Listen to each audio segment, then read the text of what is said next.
ایک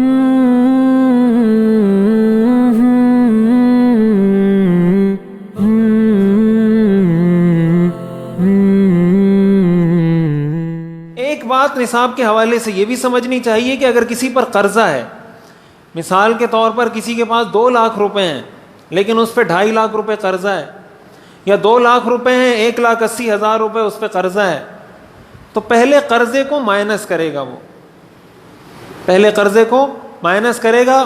1,80,000 روپے اس پہ قرضہ ہے تو وہ اس کو نکال دے گا، وہ یہ سمجھے گا کہ میرے پاس 20,000 روپے ہیں. اب ظاہر ہے 20,000 پہ قربانی واجب نہیں ہوتی تو اس پر قربانی واجب نہیں ہوگی. تو اگر کوئی شخص مقروض ہے تو اس کے پاس جتنا سرمایہ ہے اس سارے سرمایہ میں سے پہلے قرض کو مائنس کریں گے. اس مائنس کرنے کے بعد بھی اگر وہ صاحب نصاب رہتا ہے تو اس پر قربانی واجب ہوگی، اگر اس کے بعد وہ صاحب نصاب نہیں رہتا تو قربانی واجب نہیں ہوگی. تو ایسا ہوتا ہے کبھی انسان کے پاس نقد رقم موجود ہوتی ہے لیکن اس کے اوپر قرضہ اتنا ہوتا ہے یا وہ سارے قرض کے پیسے ہوتے ہیں تو ظاہر ہے ایسے شخص پہ قربانی واجب نہیں ہوتی.